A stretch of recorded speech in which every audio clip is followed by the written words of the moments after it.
Okie dokie. Are we going? We're live. Hi, everybody. Hello. Happy Monday. Hello. Happy Monday.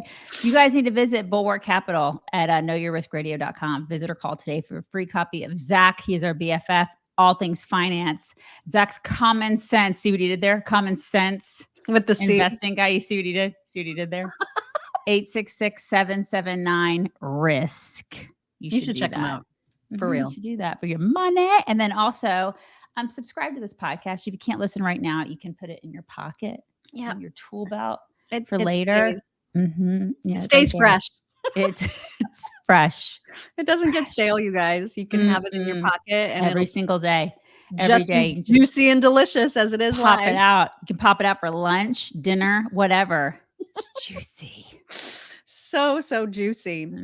As is the news about the Bidens finally coming out and addressing the fact that they do, in fact, have a 7th grandchild. Really?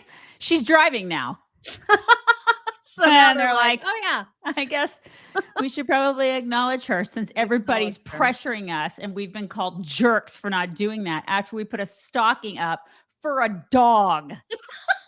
Maybe we should acknowledge our 7th grandchild. God, that's way to go. Way to go, Grandpa and Grandma. Grandparents. Yeah, kudos to you. It's only because like all of their people that are supposedly on their side, the Peggy Noonans, what's her name? What's the one that did the article about them not too long ago? I don't know. You guys know who I'm talking about? That one writer for the New York Times. Oh, the New York Times chick. Yeah. The one that's always super lib. And she's not. I know. Maureen something. Is it Maureen something? Yes. Maureen Dowd. Maureen. Yes. Maureen. And she also went after them hard about this because, they want to project this whole like family and they're values. Like, well, I guess maybe we could acknowledge the other grandchild. We could maybe after 4 years. So here's what they said in their little statement. They said, our son Hunter and Navy's mother London are working together to foster a relationship that is in the best interest of their daughter, preserving her privacy as much as possible going forward. This is, I think, that's part of their statement. And then a source. Oh, no. This is the rest of a statement. This is not a political issue. It is a family matter. Jill and I only want what is best for all of our grandchildren, including Navy. So now they're like, oh, yeah, we have one. Did we not mention that? Our bad. But listen, she doesn't get a stocking. Right. We're saving that for the dog who bites and attacks all the Secret Service agents. Oh, my God. Just not the 7th grandchild. God, these people are insufferable. They really are. I mean, it's just gross to like just now put out a statement. It's like willy-nilly, like on the down low, like slip it in there. Like you just kind of slip it past the goalie. To People magazine. Yeah. And the thing is, she's going to notice that. Like that little girl is going to grow up and see all of this. She will retrospectively look at all of this and be like, these people are dicks. She will. And I'm going to sell one of my dad's paintings for like $7 million. So. And then I'm going to write a tell-all. And I hope she does. God. Yeah. I mean, I guess, better late than never, maybe. I don't know. But yeah, I guess. Anyway, whatever. So that has happened. Also, if you remember LeBron James starting a school in Akron called the I Promise School. And this was like his, this was his baby. He was going to show everybody, look what I can do. I can start a whole ass school. And it is not going well. So, and this school, by the way, has taken $8 million of taxpayer money. Oh. And in the past 3 years, not a single 8th grader, not a one in that school has been able to pass the state math test. Oh my God. Not a single. I promise to teach you nothing. That's pretty bad, you guys. Yeah. Is he said anything? Is he? I don't know. I haven't seen a statement from him yet. I just keep seeing a lot of stories about the school and how bad it is. So wow. That's great. Not good. Not good, LeBron. And obviously he's dealing with other issues right now with his son recovering and all that.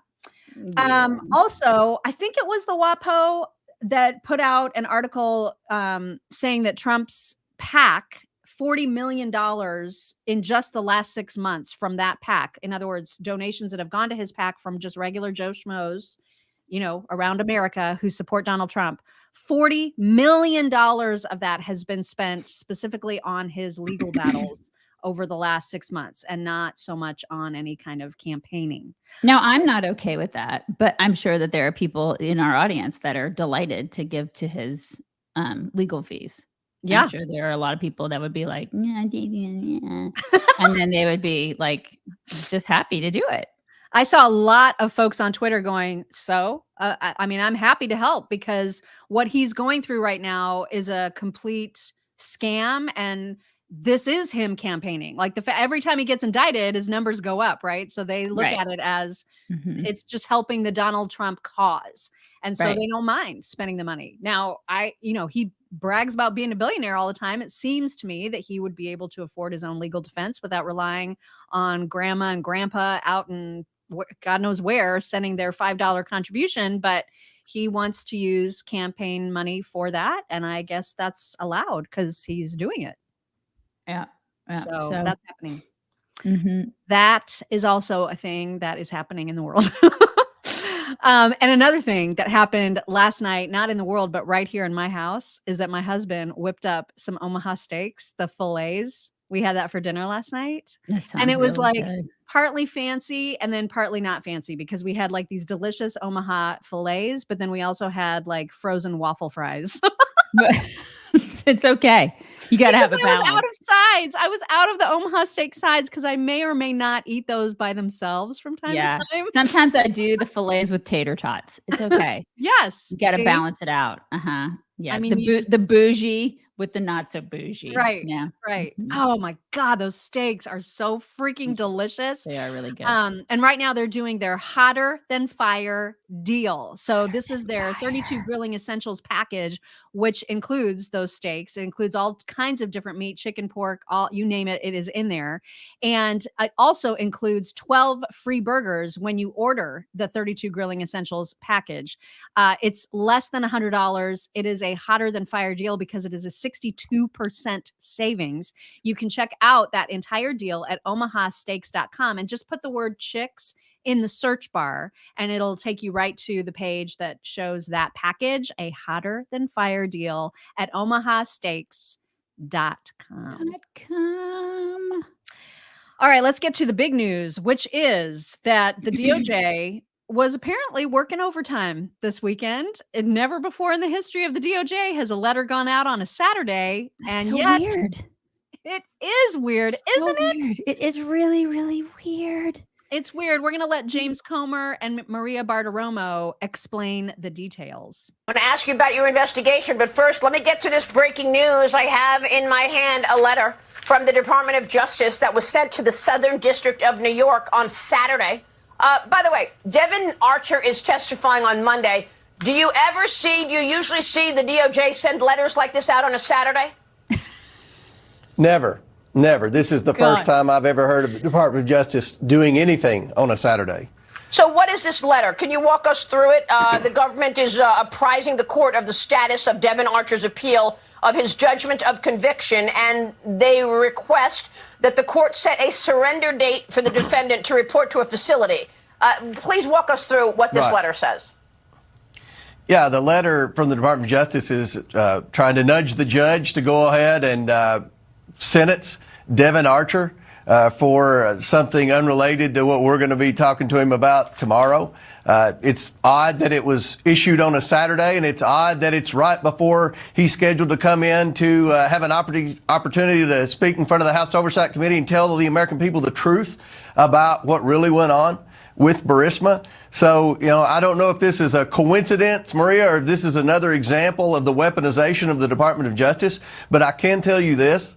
The lengths to which the Biden legal team has gone to try to intimidate our witnesses, to coordinate with the Department of Justice, and to certainly coordinate with the Democrats on the House Oversight Committee to encourage people not to cooperate with our investigation, to encourage banks not to turn over bank records, to encourage Treasury not to let us have access to those suspicious activity reports. It's very troubling, and I believe that this is another violation of the law. This is obstruction of justice, but nevertheless, we're going to continue to.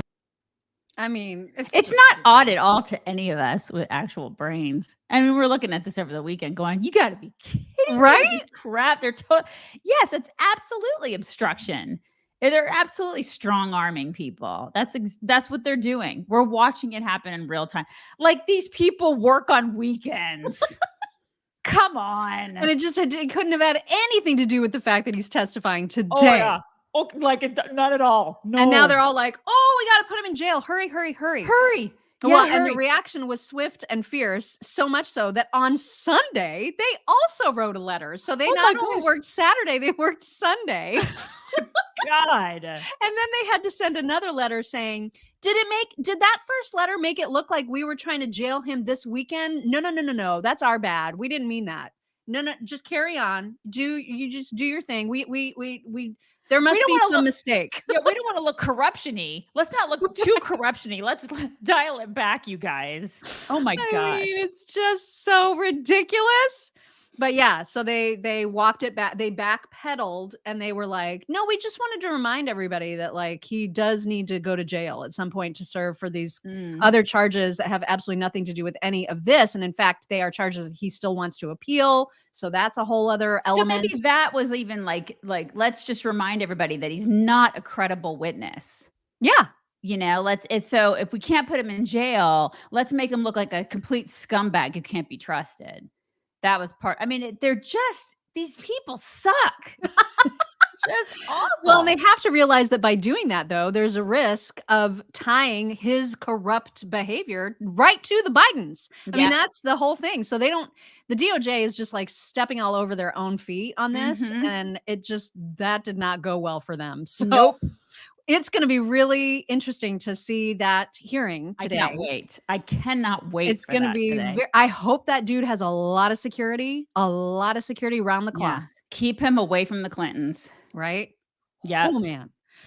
In other news, we mentioned this past week that DeSantis was finally going to sit down with Megyn Kelly. That had been a long time coming, and that interview did happen. I don't know if you guys watched the whole thing. I watched the whole thing. It was actually a little on the boring side, only because he's so freaking steady. Like, there's no gotcha question that is going to get him, because he has a really good answer for absolutely everything.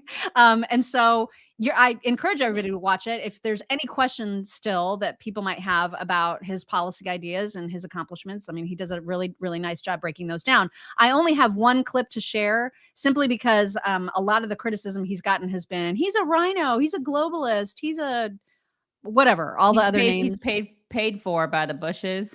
Yeah, and he's like BFFs with Paul Ryan. So like he's paid by Karl Rove. Like Karl Rove, him and us, we're paid Karl Rove operatives. We're operatives, yeah. I really wish I had that check. God, I want to know how to file for that. Yeah. File that claim. Karl Rove. If you ask Karl Rove who we are, he'd be like, "Chicks, no idea. What? Who? Yeah." But these are the kinds of criticisms that keep getting hurled at DeSantis. And so he addressed those with Megyn Kelly. I have not spoken to Paul Ryan since I've been governor. So that's many, many years. I've met Karl Rove once. That's all just totally fabricated out of whole cloth. I also have a record as governor of Florida. I beat Disney on the parents' rights. They're a pretty powerful financial institution in the state of Florida. We stood up to the global elites, not just national establishment, international establishment, against the COVID lockdowns. We stood up. I mean, I've restored the Everglades in Florida. I had to stand up against the big sugar companies who had dominated Florida for a long time. We've stood up to big pharma, not just by trying to get cheaper prescription drugs. I actually have a grand jury impaneled to investigate misrepresentations that they made about the COVID-19 vaccine. So I've stood up to these people more than anybody else has done. How many establishment Republicans would have sent illegal aliens to Martha's Vineyard? They just wouldn't have done it. So I think a lot of that is fabricated. And, look, I have the second best small dollar operation in Republican politics. I mean, Trump was president of course he's going to have a better operation, but ours is growing and growing. And if you look at the new donors, these smaller ones, 30% of ours never donated to Republican politics before they came to me. So we're bringing more people in, and we're going to continue to do well with that. It's interesting to me, like, even if you are a Trump person, because I like Trump, I don't know why you hate DeSantis so bad. All of a sudden, right? Yeah, I don't get it. I don't understand why you just hate him. Like, it's, to me, that makes me think that you are an idolater. Like, because I can look at it objectively, and I can just be like, okay, well, Trump has his good points and DeSantis has his good points. I just don't like, the infighting is so freaking weird to me. And that will be the end of us. It will just be the end of our party. Like, we're going to lose because of all the infighting. That's what it is. Everybody's so freaking weird about these two guys. They're so weird with each other. Like, it's so high school to me. It's like, oh my God, you like DeSantis? Well, I hate you. Why? Because he's a good governor? I mean, like Trump lives in Florida. Like, why do you think why do you think his whole family freaking lives there? It's a great state to live in. Like, there's obviously a reason they all have established residences there. Okay. Like, I just don't get all of a sudden why everybody hates one another over these two men. And honestly, I don't understand why Trump is so fixated on him. As opposed he's to definitely fixated. It's There's really no weird to me because they actually have a lot of similar qualities, those two men. And so it's just strange to me. I don't get it. I remember when DeSantis was referred to, and I probably did it myself on the air, like back in radio days, that he was literally Trump without the baggage. You know what I mean? And that's exactly. So many people were just enamored with him during, his first few years at governor. Yeah, but the second they believed he betrayed Trump, or then was like the deal was over, or was a tiny bit of a threat to him. Yeah, that it was like then all the people who were, I guess, loyal to Trump were just like joink. They just be it, and I don't understand that. I really feel like we could. I'm not going to move on. No, I'm not going to. It's my show, and I feel like you have to understand, this will be the end of us. This infighting over these two men, they are actually very similar in nature in a lot of ways, will be the end of our party as we know it. It's so dumb. It's freaking stupid. We're all adults here. We should be able to talk about this. And it's normal for people to pick their camps during primaries, but what will make us done is if we can't rally around whoever it is that is nominated. And people are just so rabid about this. I mean, it's out of control. Just so stupid. Yeah. Yeah. One interesting thing, and not from that interview with Megyn, but a little aside that she gave, because what I love about her is that she's just like, okay, let me tell you some behind the scenes gossip about DeSantis and his wife and the whole family. And she had dinner. She and her husband had dinner with Governor DeSantis and his wife the night before they sat down for the interview. And so she wanted to talk about what she noticed about the DeSantises as a couple. Here she is. I want to tell you some behind the scenes color on the DeSantises. We had dinner with them the night before, and so we got to meet Casey as well. And let me tell you, that relationship is legit. They really are in love. You could see it just in the way they look at each other. You could see the way she has his back, the way she would sort of tee up the right conversations that would reflect well on him, and she has her own distinct opinions, of course. But I'm a very loyal partner, very clearly, and he's defensive of her too. And it was nice. I mean, it's just nice. It's nice to have the thought of a couple in the White House that actually is madly in love and has each other's backs and is young and vibrant with the young, beautiful kids who we also had the pleasure of meeting. They're adorable. They're really little. They've been in politics and in a political house basically their whole life because they're babes, 6, 5, and 3, as he said. But my impression of the family was it's a very happy one, which was nice to see. It was just nice to see. I will say that the discussion that we had the night before is off the record, so we're not going to get into the substance here. But I will tell you that he's extremely knowledgeable about every single issue that I teed up to him. I mean, there was no issue on which he couldn't go 10 deep. And it was interesting to hear him talk like that. We got to some of it in the interview. We went deep on Disney. And I know that the audience is on his side on that, but still, I've got my issues that, I keep raising. But it was interesting to listen to him fight that fight and explain himself, not just once, but go the next layer. And he can do that on everything. His thoughts on the Supreme Court, on the justices that are up there, on Trump's picks versus some of the picks we've had earlier. All very interesting stuff. Didn't have time for it in this sit down, but we'll hopefully get to it in another one. And I will tell you this too. He's funny. He was doing impressions that had us in hysterics. Like, I had never seen that side of him, you know. It was just interesting, that sort of the backstory. Yeah, it is interesting. Now she does have. I do like the whole. It's a nice family. You know, they're young and vibrant. That would be nice. Wouldn't that be it? something? I mean, that is kind of attractive in a way, because we haven't had that in a really long time. But I watched that on Twitter, and the comments were scathing. Like, it's like people are saying I saw somebody commented, you're generalizing, Daisy, about people who are in the DeSantis camp versus the Trump camp. I'm not generalizing. I actually, if you look at a lot of the comments, because I am a comment hound, like I go and I try to see what people are saying and like what's the pulse of people, you know, just like I try to look at the comments here and see what you guys are thinking and saying and all that kind of, because I'm really big on community. And like, people went after her for that, just that clip. They were pissed off at her for that clip on Twitter, at least. That's what they were. They just didn't like that. They were like, oh, are you bleeding again? Oh my God. I mean, they were just really mad at her because she was being complimentary towards him. Now, I guess. I mean, she never had an opportunity to interview him. And this doesn't mean that she's going to vote for him or she's in his camp or anything. She's just saying nice things about his family. You know what I mean? It's kind of like when we interviewed Vivek. He's a nice guy. He's a great businessman. He's very smart. You know, he has a very nice family. He's lovely, you know, just lovely. And he was just a joy to talk to. It doesn't mean anything other than the things that I just said. Right. You know, he was just I can't believe that she was getting shit for just saying, here are my impressions from our dinner. Exactly. And we should be so grateful that we have these sorts of people on our side. You guys. I mean, we really should be. We should be so grateful, because they don't on theirs. They don't. They just have losers on their side of the aisle. And we have a lot of really great candidates. We really do. I mean, Trump included. So we have a list of great people. I mean, I would include Chris Christie. I don't want him to be president, but he has good qualities. You know what I mean? There's some good qualities in that guy. There's good qualities in Nikki Haley. There's good qualities in Tim Scott. I can't find one in Will Hurd, but maybe his mother would, you know? I mean, this is the thing. So we just have to be grateful that we have good people on our side.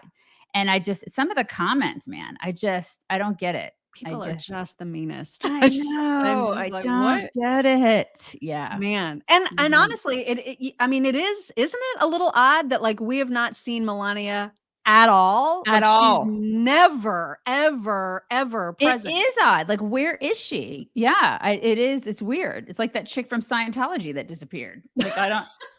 I mean, I know she continues to exist. That much I know, because I think there was a couple weeks ago, like somebody was like, "Oh, Melania was out and about in wherever it was that she was out and about." But you think she'd be campaigning with them? Yeah, and she's just not around at all. And I think that was what Megan was trying to say, is it's just nice to see an actual first potential family be so cohesive and such a unit. You know what I mean? And I think the youth thing was a really good point too. Yeah. I think people are really, it's like, I think a lot of us are just hungry for somebody who's younger. Yeah.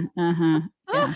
Speaking of younger, if you want to look younger, you're going to need to get rid of your dark spots, whether those are age spots, sunspots, or the dreaded liver spots.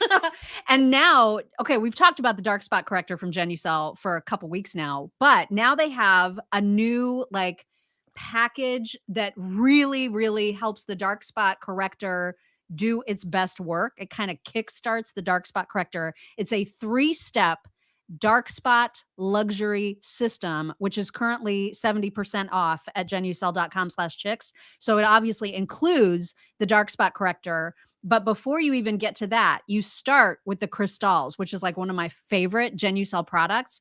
It is the most delicious creamsicle smelling microdermabrasion goo that you put on your skin dry, and you just rub it in. It's the most unbelievable exfoliator ever. You use it once a week, once every couple weeks. Start with that. Then you put on the dark spot corrector on whatever spots you're trying to lighten. And then after that, you finish with the XV cream, which is also just this buttery jar of goodness that is included in this 3-step system. So if you've got dark spot, whether they're on your hands, your throat, your face, wherever they are, this is the 3-step process that you need to get rid of them. You can check it out at Genucel.com/chicks and use code chicks. Okay. I still don't know what your name is today. Are you? Oh, you will. That? You will. Okay. Yeah, we're I'm getting trying to to that. figure that out. Yeah. Okay. It's very, very soon. Everybody All will right, know good. the significance of Charla McBride. All right. Good. So before we get to that, though, Kamala, you guys, oh my God. So I kept seeing clips of Kamala that I was just like, how can this all be from one weekend or like one few day span of time? So we've got a trio to share. So the first one is when she wants to talk about restructuring and thinking. And restructured thinking and thinking about restructuring. Okay. So just listen for those buzzwords. She just added again with her Venn diagrams, unbelievably. And then lastly, you know how she gets that face, like that serious face, where she thinks that she sounds or she's about to try to sound extraordinarily profound, Yes. but really she doesn't say anything at all No. whatsoever. No. I think it's just like her way of thinking. Either she looks like she's gonna poop or something. Yeah. Right. Mhm. So it's a trio, you guys. I couldn't resist any of them. They're so good. It's Kamala just being so freaking Kamala. So here's the first one about the restructuring and the thinking. And it includes what we need to do, for example, with the pipeline. And that is about restructuring and thinking about how we restructure, how we think about what causes people to enter the system. And addressing those things. That she's not She was saying anything. She's not at all. She was talking about prison right in that particular clip. She was talking about how people enter the system, restructuring of the restructuring. First of all, she's talking in circles. Second of all, it's like if you want to talk about how people enter the system, then you should talk about how people break the law. She shouldn't be talking about that at all because she put a lot of people in prison. You know what I mean? She's an idiot. So dumb. Yeah. And then whenever the Venn diagrams thing comes up, it's Oh my God. just so giddy. Like she's so giddy about it. It's not normal behavior, you guys, to talk about Venn diagrams in this way. You know, I asked my team, so I love Venn diagrams. Really? No. I really do. The 3 circles, and then they overlap. And so Venn diagrams can help you sort through. I'm just kind of an undercover geek. And so I asked my team, tell me, let's do a Venn diagram. Tell me from which states are we seeing attacks? Why is she like this? She's not an undercover geek. I mean, it's like, because geeks are usually really smart. So she's Right. giving herself way too much credit there. Way too much credit. Absolutely. All right. And so here she goes. I don't know what I think she's talking about democracy in this last clip, but this is one of those times where, she's getting serious. The laugh is put away for a moment so that she can say something extraordinarily profound. You guys can judge whether she carried that off. The nature of democracy is there are 2 sides to it in terms of the nature of it. There's a duality. On the one hand, when democracy is intact, it is incredibly strong in terms of the strength it bestows on the individuals in terms of their rights and their freedoms. Incredibly strong in terms of what it does for its people. Okay. On the other hand, it's very fragile. Our democracy will only be as intact as our willingness to fight for it. And so fight we must and fight we will. Oh my God, she is a piece of work, that one. I think she said in terms of about 5 times in that She clip. is such a weirdo. God. Isn't that amazing? I just have never Fight seen we must and fight we will. Such a moron. People were asking about the pantsuit. Like she's very pantsuity, like Hillary. Yeah, I've never seen her in anything but just a colorful pantsuit. Has she ever worn a skirt? No, ever? I've never ever seen her wear a skirt. I don't think I she don't has. recall her in a skirt ever. Huh. What is it with Democrat women in their pantsuits? I hate them. I just hate pantsuits, y'all. I just don't. I mean, and no offense if you wear pantsuits. I mean, more power to you. You probably rock them.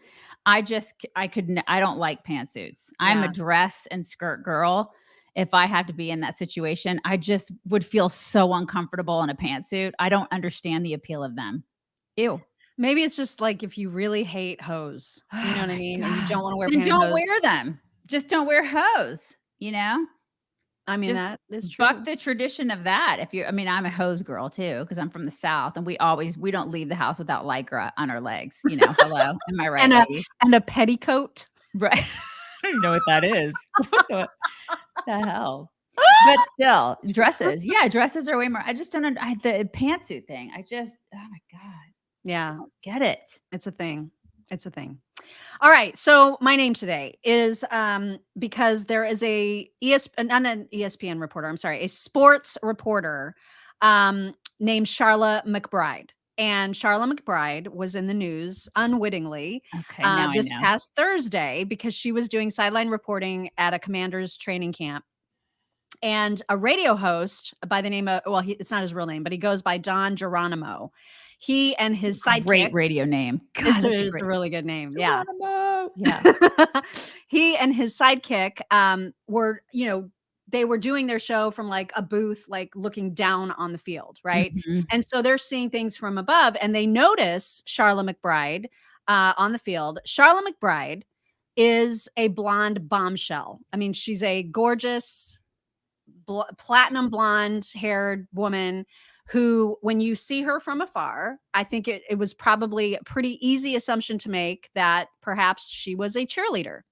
And so they start saying, "Ooh, look, there's Barbie. Hey, Barbie."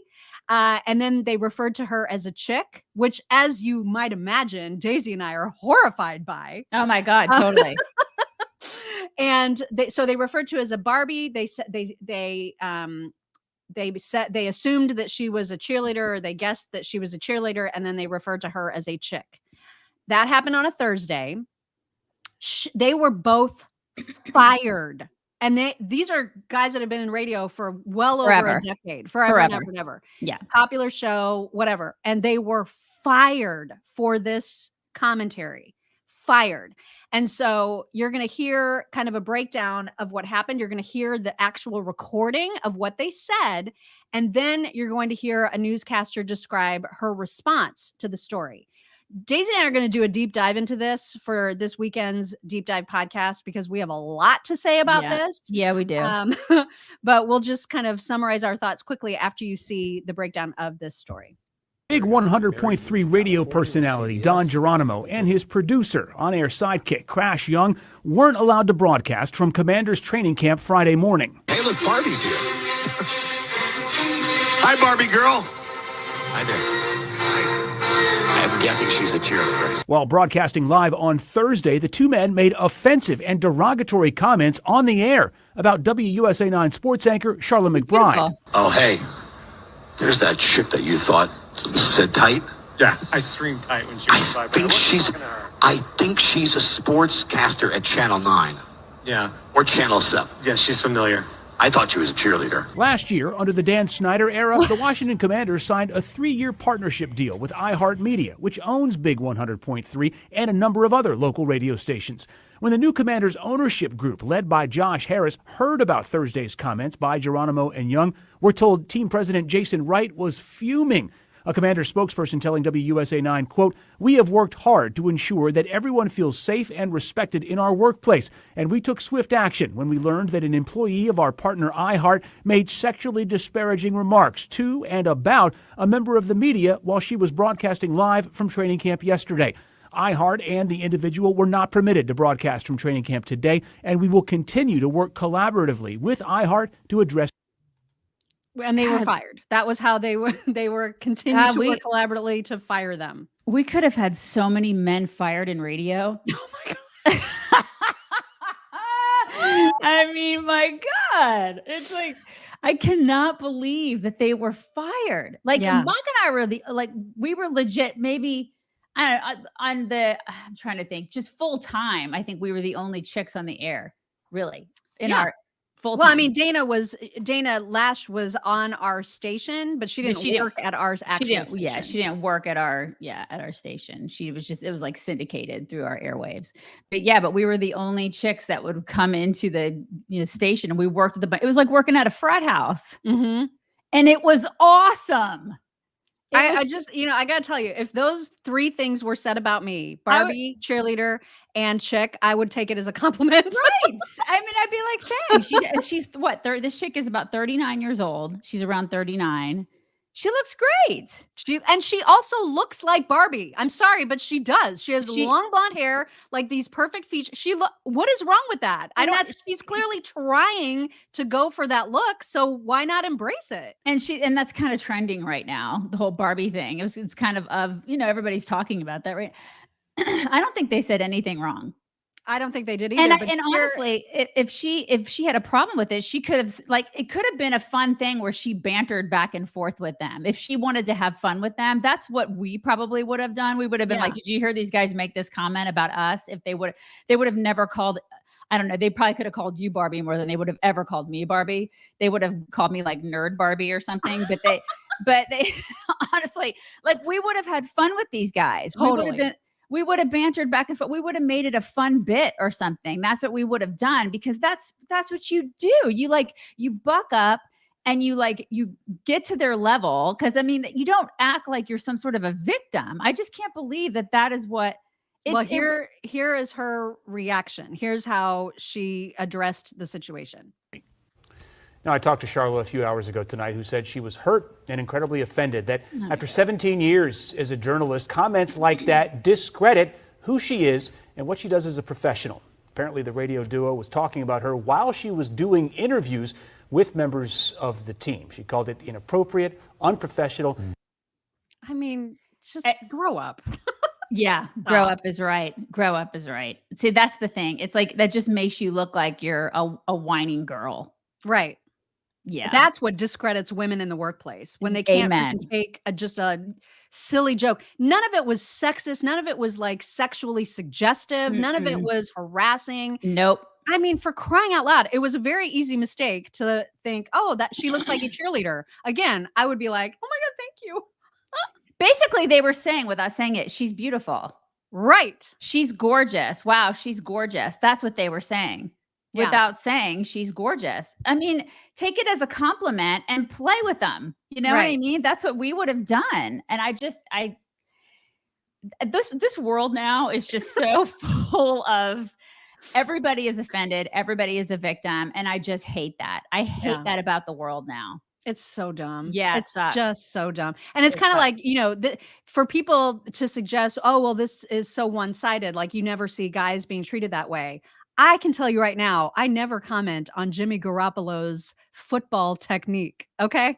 But I comment on him a lot. And I can also tell you that we had an intern. He wasn't an intern. He worked at the station, and he was hot.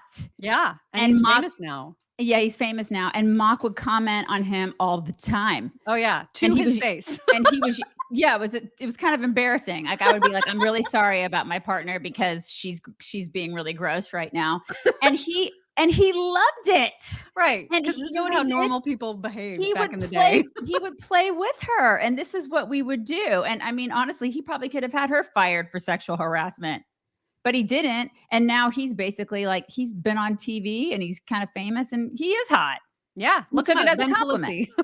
Yeah, Ben Polizzi is his name. You guys can look him up. He's a comedian, and he's freaking hot. So this is the thing. We play with each other. That's how it was. Our radio station was very playful and fun. And it was kind of like being in a workplace from the 80s and 90s. And and I miss it sometimes, because it's like one of the last few places that you could have fun and just be normal, and nobody had to walk on eggshells. And it's just not like that in workplaces anymore. Well, and it's it's less fun because of it. You know what I mean? Now, obviously, there are lines that you don't cross. Of I course. think that and it used to be like common sense, right? But now everything is made so, and it's just so funny, like for people to be like, oh my God, so pearl clutchy about a word like cheerleader or Barbie My God. when they're probably rocking out to Cardi B in their car. Like, shut up. Right. You're not offended by these words. Just You're be not. quiet. Right. Reminder that if you have not yet gotten your emergency food supply kit from FourPatriots.com, that's the number 4Patriots.com. This is a basic essential to any household's emergency plan. So, you never know what weather situation you're going to have, when your power is going to go out. You just want to have you can have small emergency food kit, like a 72-hour emergency food kit, all the way up to 2 or 3 months worth of food stored for you and each member of your family in case of trouble, disaster, emergency, whatever. And FourPatriots.com not only carries emergency food kits, but they also carry all kinds of other disaster recovery items, which we've talked about, which are amazing. You can get 10% off of your first purchase at FourPatriots.com when you use code CHICKS. So please check them out. FourPatriots.com. Get your emergency food supply kit at a minimum. Make sure that you're prepared with that. Okay? Because we just are looking out for you. That's what we're doing. Just looking out for you. Speaking of like inappropriateness, if people really meant what they said about like, oh my God, this is an outrage and this is horrible, then explain how our president gets to get away with behavior like this. So this was about a week and a half ago, I think, when Giorgia Meloni, the Italian prime minister, visited the White House. Watch how just look at the body language of this interaction. Would he do that with a guy? Yeah, exactly. Would he grasp the hand of a male world leader? Yeah, he's like goo goo gaga over her. Yeah, and nobody's saying anything. Yeah, would he be touching Trudeau? Oh, wait, he probably would touch Trudeau. They probably would touch each other. Yeah. By the way, speaking of this whole interaction, he started to tell one of his weird off script stories about being. He's like, I may be Irish, but I'm not stupid. I don't know why he repeats this phrase a lot. It's terrible. But you have to hear this is just Prime Minister. I was raised in a neighborhood where I felt self-conscious. My name didn't end in O. And I want you to know I'm the only non-Italian named the Man of the Year by the Italian Society. And when I got the award, I said, everybody would know what I was going to say. So I was thinking about this. And I named all the guys and families I grew up with. And Donato, anyway, I went through the list. And I was thinking about it. I deserve this one. But I may be Irish, but I'm not stupid. I married Dominic Giacoppa's granddaughter. So I want you to know that, okay? She's probably like, shut up. She's probably like, did you know that Italy and Ireland are two different countries? You moron. Just shut up, you old geezer. And why are you sitting like me? God. Oh my God. I would just be so uncomfortable with every interaction with him. As anybody, as a woman or a man, just having to talk to him. It's so uncomfortable. And how off-putting is that? Because he's the president. You think you'd want to like sit down with the president? I wouldn't want to talk to our president. No, thank you, but no. And by the way, speaking of that story that we covered at the beginning of the show with the whole 7th grandchild, people are onto him. So even on CNN, Scott Jennings, I'm amazed that they allow Scott Jennings to be on any panel ever on CNN. But he always tells it straight. And he knows that the only reason the Bidens are coming out and mentioning this granddaughter at all is because of the pressure that they have felt from their own side. And here to say it, and just say it, no holding back, is Scott Jennings. Made being a family man a central part of his political identity.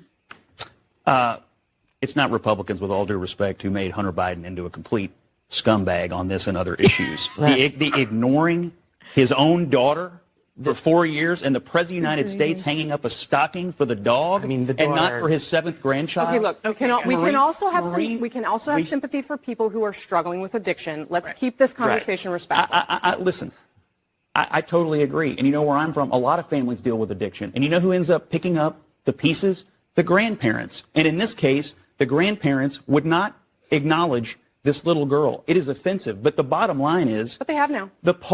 Oh, what a hero. The polling must have been brutal. Just The making polling sure must have that been the brutal. fact- Yeah. Exactly. I know. Like we're supposed to like regard them as heroic for acknowledging this child after 4 years of like being bruised and battered in the media and polling. We're supposed to be like, "Oh, that's so nice that you're acknowledging her name." Oh no, you froze. Oh, there you are. I know I keep freezing. Why am I freezing? Now you're fine. You're I fine think now. the black helicopters are circling my house. They're coming for me, you guys. But yeah, I mean, you're right. And I love that Scott Jennings says all the things the way that he says them. Why do they have him on? I don't know. I'm shocked by that. What's going on? I know. It's kind of awesome. I thought maybe he was going to be on like one of those 8 or 9 person Brady Bunch panels. And they weren't going to let him talk very much. Is that a CNN thing or maybe that's an MSNBC thing? I think is it? I don't know. I get them both confused because they Same. both suck so hard. But yeah, that's just maybe it is an MSNBC thing. Yeah. In case you haven't heard, or if you're not on X, formerly known as Twitter, Jim Jordan released the Facebook files. So they have been able to subpoena a whole bunch of information from Facebook, emails specifically between Facebook employees who were complaining about how strong-armed they felt by the federal government to take down true information from Facebook. It's absolutely explosive. Mike Johnson is on with Harris Faulkner to explain how serious this is. I'm sick and tired of all the talk about it. Somebody needs to be held accountable. And it seems to me that it should be literally anyone in the government who was in communication with Facebook making these requirements and their entire upward chain of command. Like, even if it goes to the president, you violated the Constitution, which is your only job. You know what I mean? Enough talk. Like, yeah, somebody's got to face the music for this. I won't hold my breath though, because seriously, how many people have been held accountable for anything? God, it's so frustrating. Mm-hmm. Anyway, here is nerdy, adorable Mike. I love this guy. 2 weeks, I'll point out that FBI Director Christopher Wray and DHS Secretary Mayorkas both appeared before our Judiciary Committee and its subcommittees and testified under oath to things that are demonstrably untrue. We know for a fact the Biden administration and these agencies, including the DOJ, were colluding with and coercing big tech as far back as 2017. This is in a court record in the federal court out of Louisiana, a 155-page opinion issued July 4th, where it says that this is the court's words, not Republicans in Congress, arguably the most massive attack on free speech in United States history at the hands of the White House and these officials. We have to get on top of this. You cannot maintain the free marketplace of ideas if the government is censoring and silencing and suppressing viewpoints that it disagrees with. It truly is Orwellian. Orwellian. It's un-American. Glad you are on it. Okay, so what now? Well, exactly. This is the thing. I do love him too. I Isn't he really just love the that cutest? guy. Yeah, he's one of my favorites. He's awesome. But they need to do something about it. So frustrating. It really is frustrating because they find these things. They tell us it's like they throw us the fresh meat.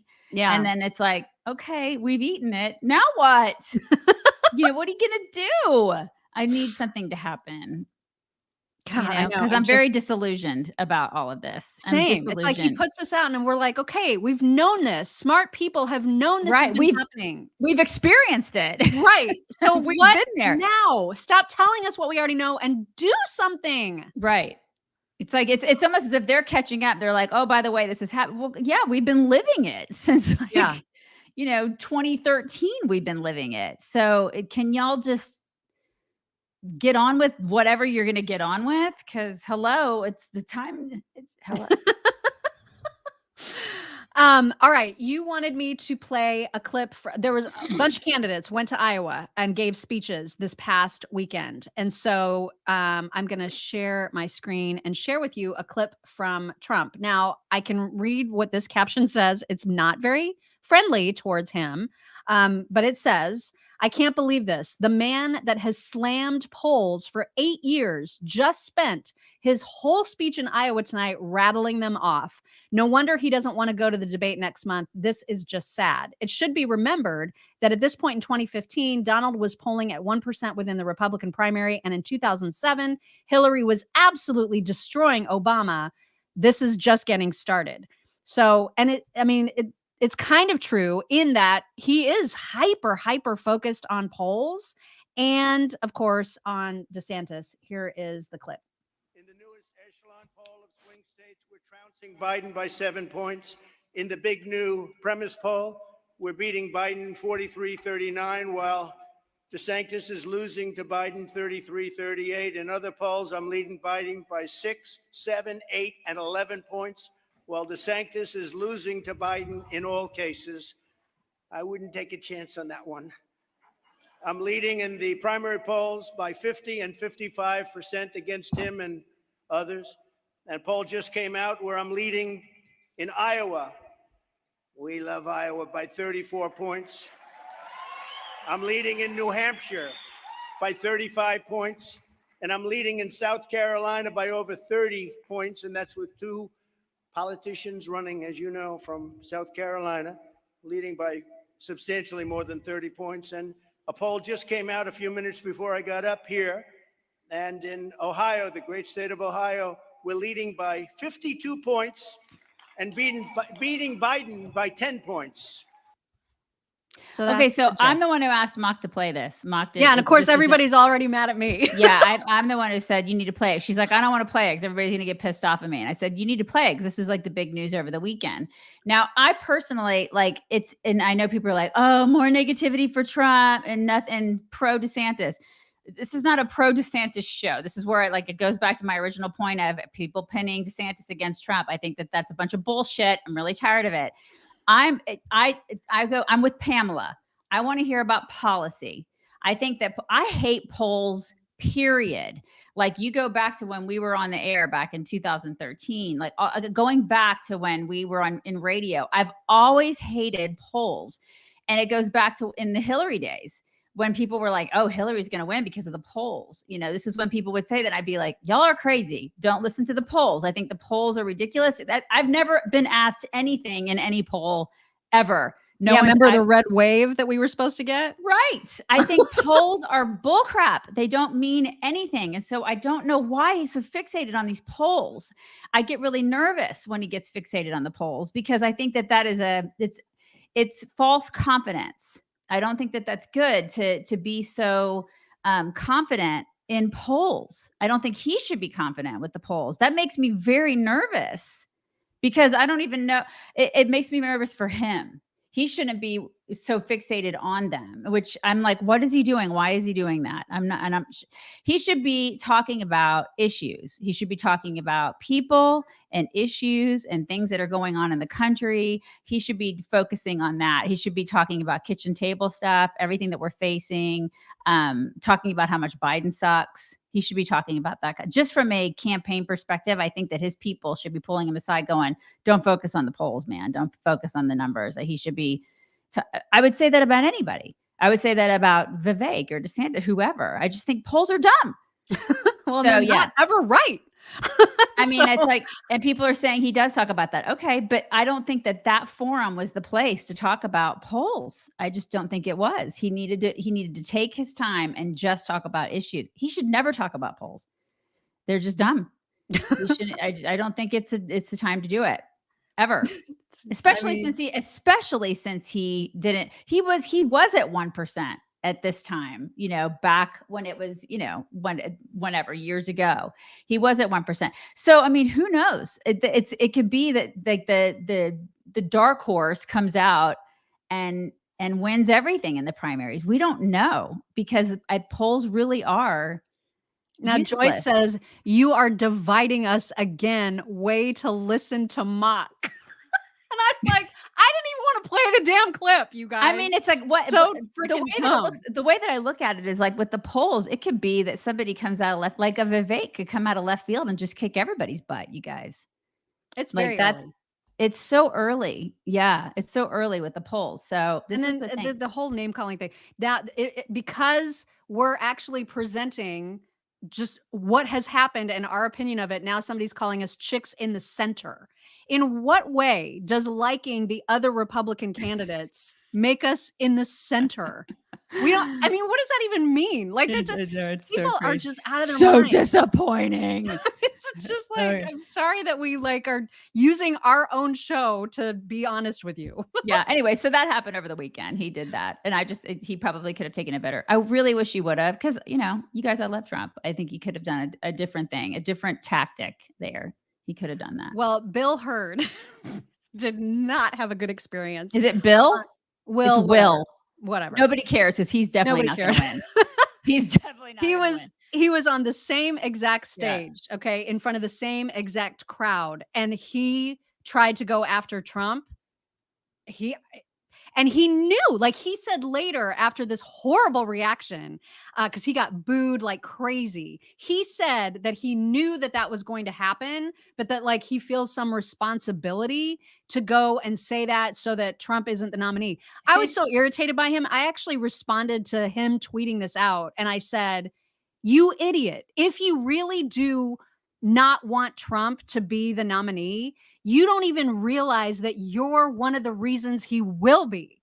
Like every additional person that gets in the race, him included, and him especially because he got in so late, they are the reason that Trump will have a plurality and will win the nomination most likely." I feel like people are always like, "Oh, this person was like they'll say that DeSantis is a Bush plant or somebody is a whatever plant." I think Will Hurd is a Lincoln Project plant. Maybe. He hates everybody, especially Trump. Yeah. I mean, he is such a Trump hater. He's so anti-Trump. But he's trying to act like he was the only guy that was going to take that tactic. Chris Christie has been there the whole time. Right, exactly. Like nobody needs you. Okay. We don't need two of him. Right. Yeah. I mean, just read the room. And he did not. Here's how it went for him. Donald Trump is running to stay out of prison. Oh my and if God. we elect, I know. Do you? I know. Listen, I know the truth. The truth is hard. Oh my God, shut up. But if we elect Donald Trump, we are willingly giving Joe Biden 4 more years in the White House, and America can't handle that. God bless you, and God bless America. Oh my God, hi. We don't like you. He doesn't stand a chance in hell. What is he doing?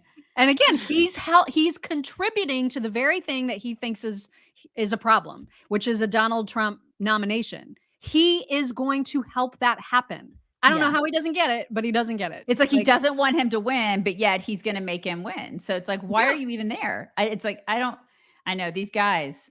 Him, Clueless. Asa Hutchinson, Pence. I mean, there's a whole lot of them who just have absolutely no business being in the mix. They just don't. But they're very, very full of themselves. Oh man, are they ever? Did you put this clip in did you want me to play? Okay, because Nikki Haley, this wasn't in Iowa, I don't think, but she was on Face the Nation talking about climate change. And so here she is talking about that. One of the big issues of the day, according to our latest CBS News poll, a majority of Americans think climate change needs to be addressed. Most say it has to be dealt with right now.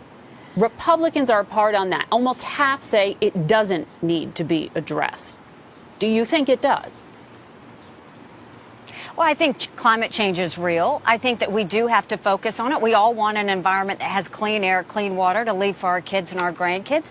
But I think we need to be realistic with the American people. I mean, if you really want to deal with the environment, why isn't anyone seriously talking to China and India, who are our biggest polluters? If we want to deal with the environment, John Kerry let's was just focus in on China making sure and we're India. not. And what did he come back with? Nothing. He came back with nothing. And China said, we'll deal with the environment on our own hands. That's the problem, is the Biden administration has been too nice to China on dealing with this. They're a massive polluter. But let's talk about what we want to do if we want to focus on energy. What we don't want to do is go hat in hand to Saudi Arabia or get dirty oil from Iran or Venezuela. What we do want to do is look at what does transitioning look like. You can't do it tomorrow. But what you can do is transition. And that's where we say that let's do an all of the above energy approach. Yes, there can be solar. Yes, there can be wind, but you can't do it tomorrow. That's not realistic. And we don't want to be dependent on other countries for our energy needs. So let's be realistic about what it takes. Let's go after India and China and have the rest of the world put pressure on them to say enough is enough. I saw when we pulled out of the Paris Climate Agreement, the reason we pulled out was not because we didn't want a clean environment. It's because we had all of these regulations pushed down on American businesses and on the American people. And China's role in the Paris Climate Agreement was we will deal with it in 10 years. Well, as Kerry just found out, 10 years never comes for China.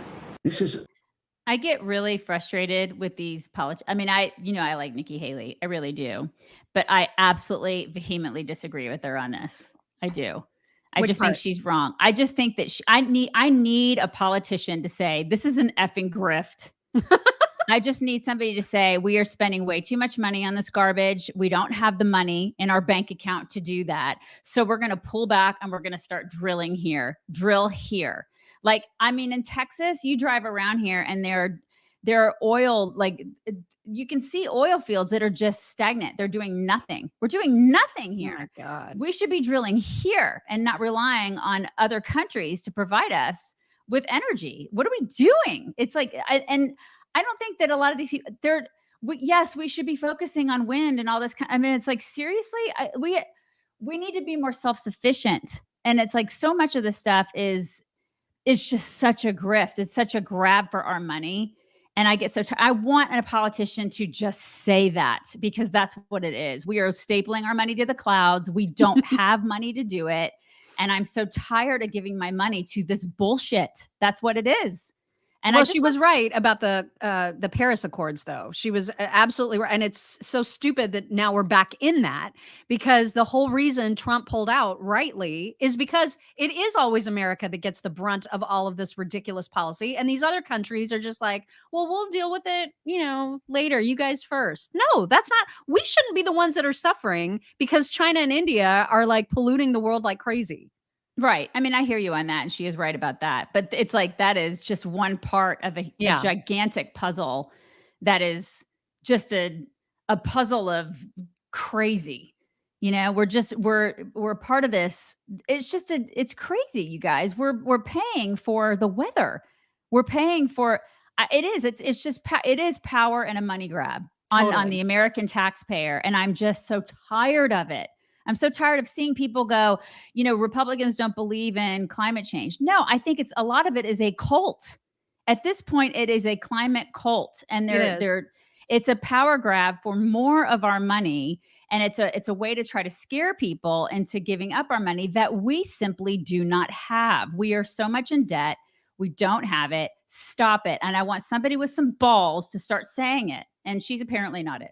Yeah, she's kind of riding the middle ground. She's totally she's on the teeter-totter. I don't need somebody on the teeter-totter. I want somebody to buy a set of balls and just say what it is. And it cracks me up that so many Democrats are like, this 90-degree weather is just clear, hard evidence of climate change. I remember 100-degree summers in Indiana. We haven't seen 100 degrees here this summer.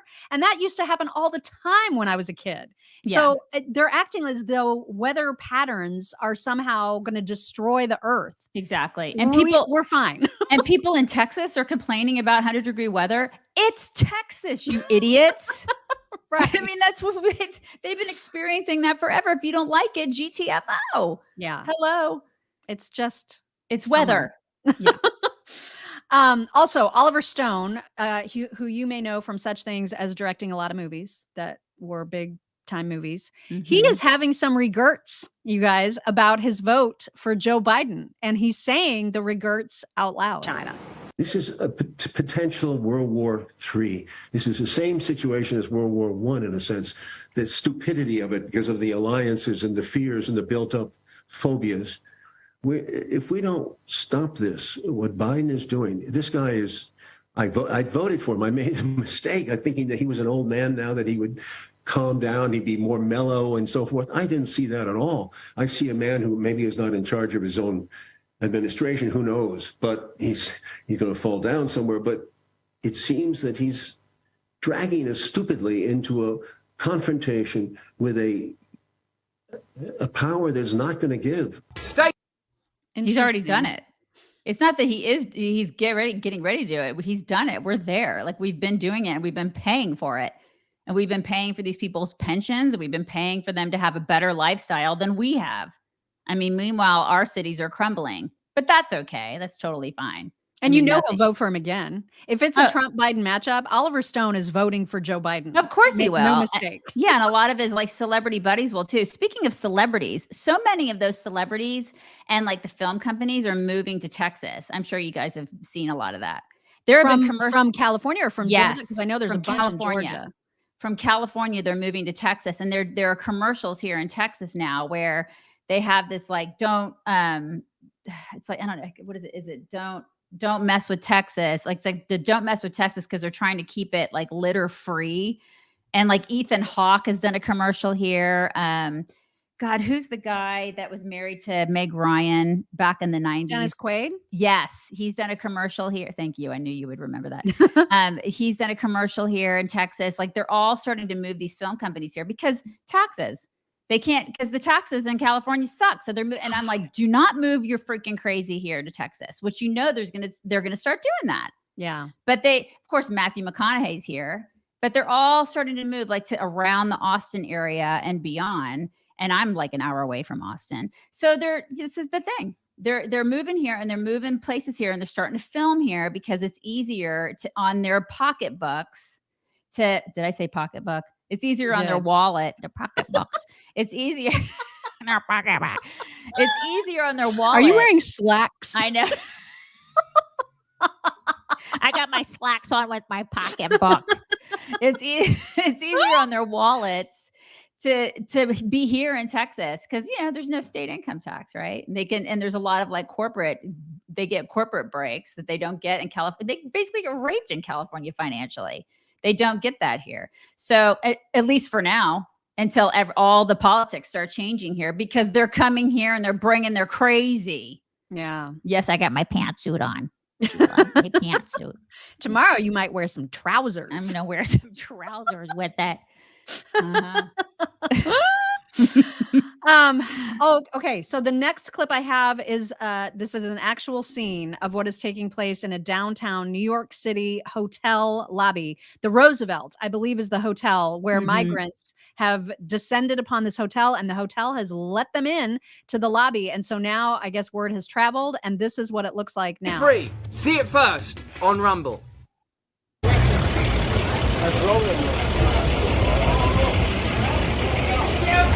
It looks like a lot of women and children, doesn't it? Lots of women and children. Oh my God. I'm sorry, guys. Guys, do you mind standing behind? Wow.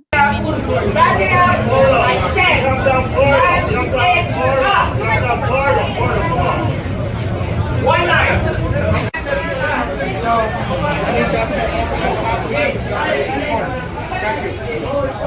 You can record, just like space one out to get in, please. Where are those? Yeah, I got it.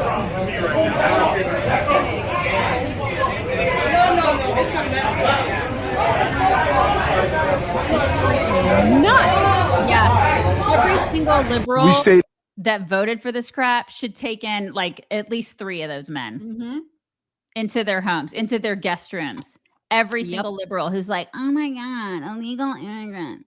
You guys, all you Republicans are racist. You guys are racist and you're xenophobes. Okay, well then you take in at least 3 of those because I know you got a guest room. You got one. I know you do. And that 4-bedroom, 3-bath house of yours in the suburbs, gated community, you take in 3 of those people. And why don't you have them? Can you imagine, like, what if you had reservations there and this is what was happening on the day that you had checked in? You know what I mean? Like, Well, this is freaking crazy. I wouldn't be crazy enough to go to New York City. That place smells like urine. Well, and Mayor Adams, he's having a time, you guys. He's very frustrated. He thinks that they're out of space. Listen. This several months ago that we have reached full capacity. Oh, really? And that full capacity was verbalized, and now New York is just going to be visually actualized. We're going to see how much of our cup has basically runneth over.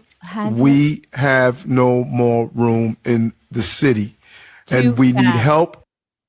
We have no more room in this country. Yeah. Get a grip, man. Bad. Too effing bad, Adams. So sorry. Yeah. Now you're feeling what Texas feels.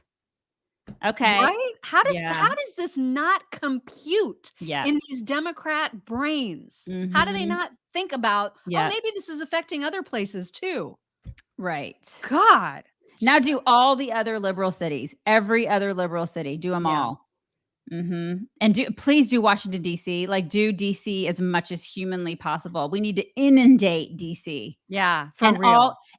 All the little Virginia suburbs, we need to totally inundate them where all of those like rich ass politicians live. Do the suburbs. Yes. Yeah. They voted for it. That's where we need to send all the illegals is there. Yeah. We got to have some good news. And that is that I saw this clip going viral over the weekend. I'm assuming it's from sometime in the last few days, several days. DC had some terrible, terrible weather. But one thing that you can always rely on are the amazing soldiers at the Tomb of the Unknown Soldier. And I saw this clip. This is just 8 seconds, but look at the weather conditions that these guys and gals, there's been, I think, 6 female guards that have done this. It's just extraordinary. They are there no matter what, all the time. Look at that. I mean, it's raining sideways. Oh my God, that is just remarkable. And they keep the pace. It's all so specific. And so I was just like, you know what? We needed to give them a shout out today because that is extraordinary. It is extraordinary. A couple like interesting tidbits about what they do. Because I was like, man, that is just so amazing. So I wondered what their shifts were like because I was thinking about that poor fellow. And I was like, man, how long is he going to have to do that? So the answer to that question is that they change guard. There's a changing of the guard every hour on the hour between October and March, and every half hour on the half hour between April and September. And they have 3 team rotations, and the rotation is 24 hours on, 24 hours off, 24 hours on, 24 hours off, 24 hours on, 96 hours off. And then they all live together in these barracks. Yeah. So I thought that was so interesting. But even when they have that 96-hour break, it takes 8 hours to just prep the uniform. That's how specific. I saw a video about how they're checked, like how their uniforms go through inspection. They themselves, once they're dressed, go through a very meticulous inspection. Like there cannot be a thread that is out of place in any way. It's extraordinary. And there has been nonstop someone guarding that tomb every single second of every single day, no matter what, without exception, since April 6th of 1948. Oh my God. And I just think they're extraordinary. So it is remarkable. It's very extraordinary. What a cool thing. Like sideways rain. No, I'm out. I mean, I don't even like wind. I don't even like wind, you guys. And by the way, did you know another interesting tidbit? If you are, because there's a barrier that between 8 and 5 or some sort of hours, the public can come and watch the changing of the guard, and they can watch all the ceremonies and all that stuff.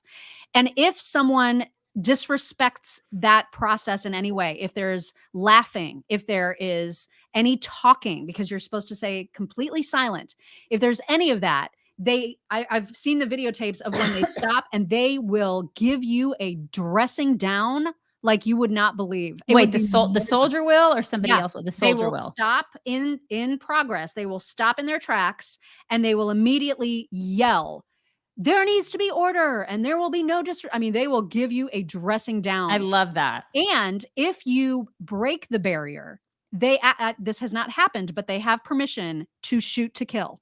You could literally be shot. If you dare to cross the barrier, you're going to get a verbal warning. If you continue, you will be shot. They have every authorization to do it.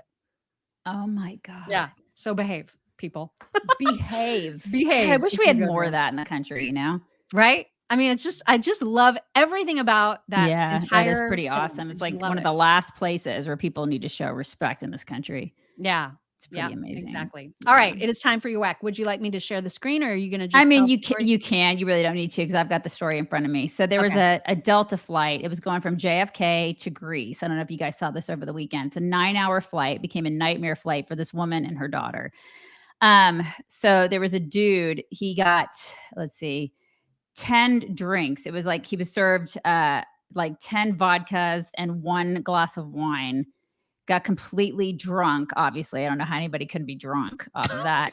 He was a dude from Connecticut, and he apparently sexually assaulted, like molested this teenage girl on the flight, and was like going after the mother too, because he was seated next to these 2 women. So the teen was frightened. She was complaining. They complained. Delta did nothing. They complained and complained and complained, and they did nothing. They just kept serving this guy drinks. And they were just like, you just have to deal. Like, you just have to, like, it's okay. You just have to deal. Like, this is what they said to the mother and the daughter. So the frightened teen, he frightened her by putting his hands on her back. He was making obscene gestures. He told the mom that he didn't care, that she was a minor. I mean, the mom was like trying to do her best to tell him to, stop.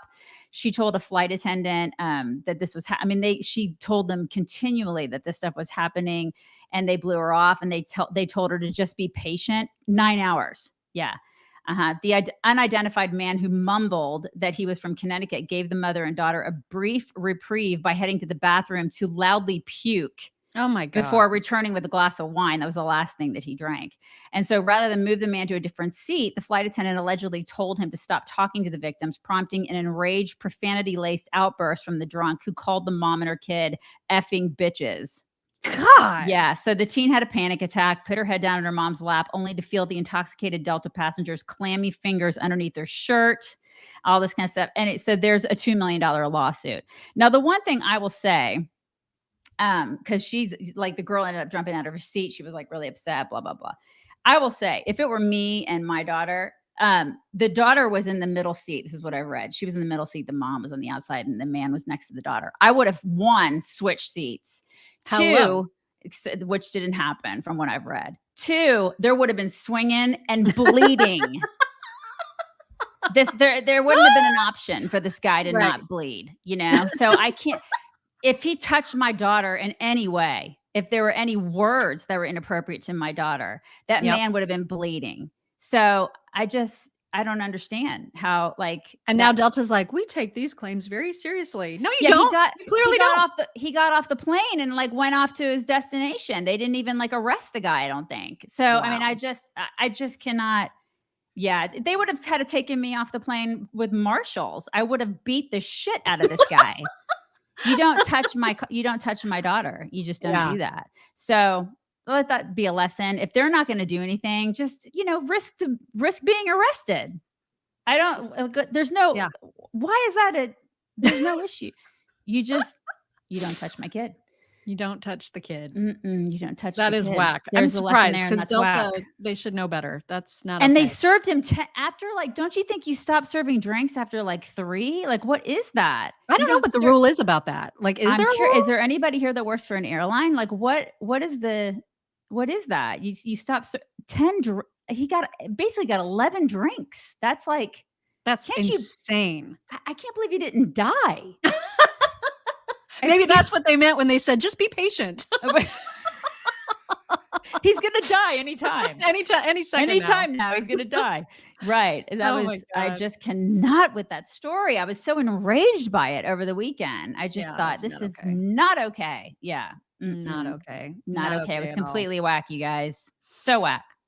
It is time for some MyPillow talks. We are still celebrating, and I hope you are too, the 20th anniversary of Mike Lindell's fabulous company, MyPillow.com/chicks, where you can get queen size pillows, their famous MyPillows, for less than $20 right now when you use code chicks at MyPillow.com/chicks. You should be getting, it's still summer and it's still hot. You should still be in flip-flops, and you can get those for mega cheap. You can get the amazing Giza Dream Sheets, which are cooling. They are perfect. You can get the towels. Everything has a discount when you use code chicks at mypillow.com/chicks. Most hilarious story ever.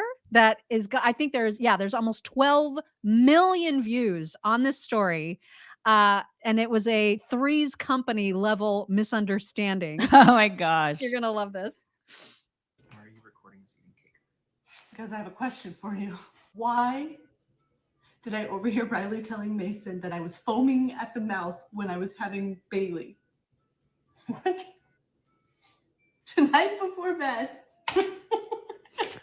I had to stop Riley because she was telling our 4-year-old that Mom was foaming at the mouth when she...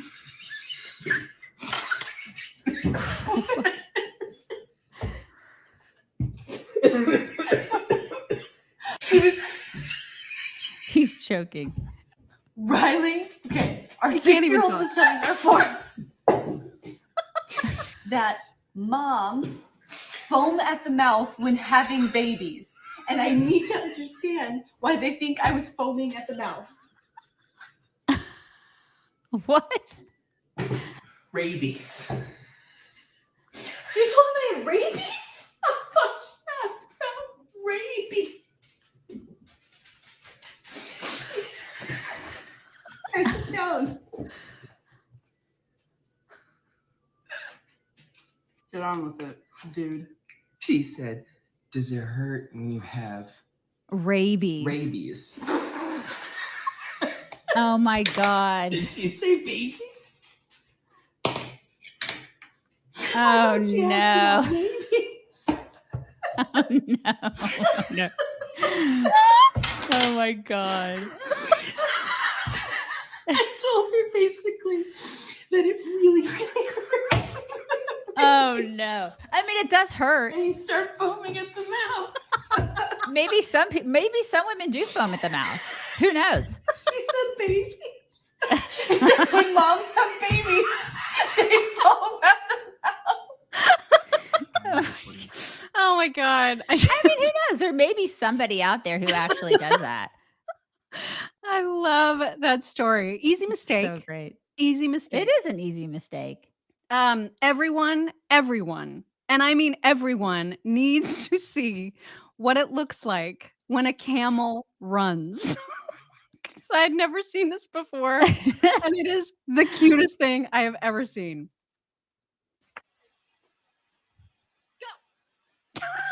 Run, Forrest. Run. Oh my God. I was running. He's so just all over the place. Oh, I love him. Isn't it the cutest? It's so cute. Oh my God, I love that so much. Remember, like a few weeks ago, there was a woman who just got a stray dog from the shelter, and she took it home, and this dog would not leave her face. Like, had to be touching her face or laying on her face. It's still there. It's still she there. has an update. Okay. It's her It's 1 there. month update, and Okay. here's how it's going. Month update on Baxter, the shelter dog. He's still there. About a month ago now. He's the best boy ever. Oh my God. He's so cute. We have his schedule down now. And he sleeps with me. Sometimes in here. That seems to work well. He's so cute. I know. Yeah, this is how I get woken up. Oh my God. Rescue dogs are the best. I mean, he's so grateful, right? He's God so bless him. grateful. Oh God, I love him. Also, our friend and comedian that we play a lot, he is all of us when he orders at Starbucks. Josh. Here is what that is like. Hi, Josh, extra, new cappuccino, macchiato, frappuccino. No thanks. I'll just take a regular coffee. A what? A regular coffee with cream. So a latte? No, No. just coffee. No. Aha.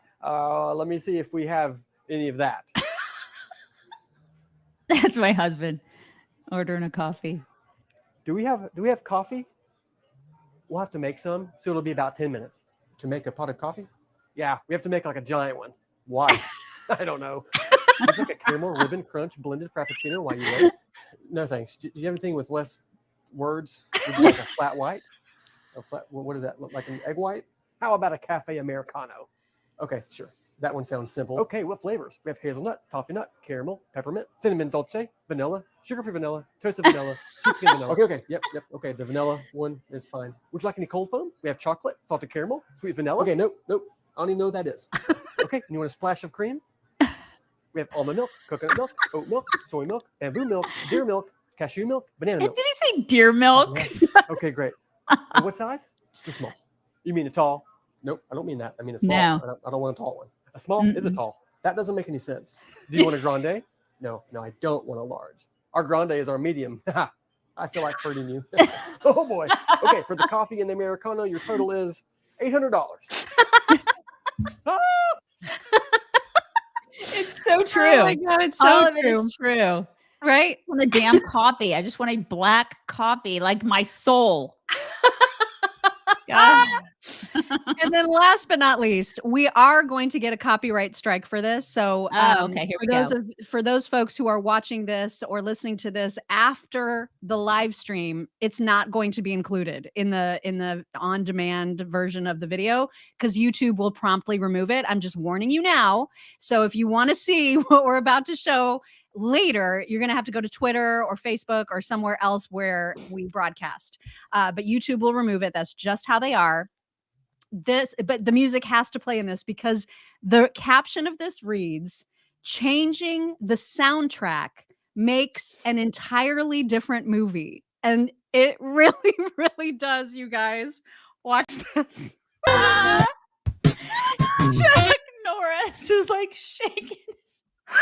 That is fantastic. I died. I mean, that is there's just no way fantastic. I have to show this. Like, oh my God. Have to. Oh my God. The greatest thing ever. Oh my God. Chuck. It really did. And people are like, poor Chuck. Poor Chuck and his hairy chest. God bless him. Anyway, those were Bruce Lee. Bruce Lee can't even defend himself. He's all dead. Can't defend himself. That was so awesome. Oh my God. Anyway, that was that. It was worth it, man. It was worth the copyright. Worth the copyright strike, you guys. Okay, everybody bring it in. Oh my gosh. What's with all the hair in weird places, Jill said?